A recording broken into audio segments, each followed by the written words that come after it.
रामू एक छोटे से गांव में रहने वाला मेहनती किसान था। वह अपने परिवार के साथ एक कच्चे मकान में रहता था और उसकी जीविका का एकमात्र साधन उसकी 2 बीघा जमीन थी।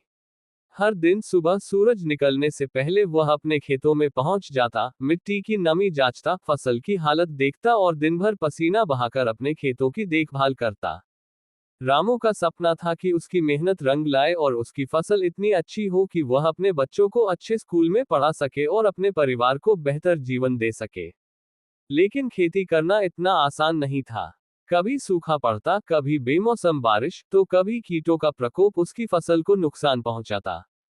एक साल तो ऐसा आया जब बेमौसम ओलों ने सारी फसल बर्बाद कर दी। रामू टूट गया, कर्ज बढ़ता गया, लेकिन उसने हार नहीं मानी।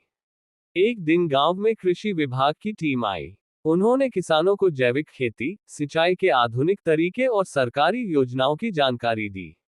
रामू ने पूरे ध्यान से सब कुछ सुना और इन सुझावों को अपने खेत में अपनाने का फैसला किया। उसने ड्रिप सिंचाई का इस्तेमाल शुरू किया और प्राकृतिक खाद का प्रयोग करने लगा। शुरू में उसे संदेह था कि क्या ये सब काम करेगा, लेकिन वह लगातार मेहनत करता रहा। 6 महीने बाद जब फसल तैयार हुई, तो रामू की खुशी का ठिकाना नहीं रहा। फसल अच्छी हुई थी, लागत कम थी और बाजार में उसे जैविक उत्पाद के अच्छे दाम भी मिले। अब रामू को विश्वास हो गया था कि बदलाव अपनाने से ही तरक्की मिलती है।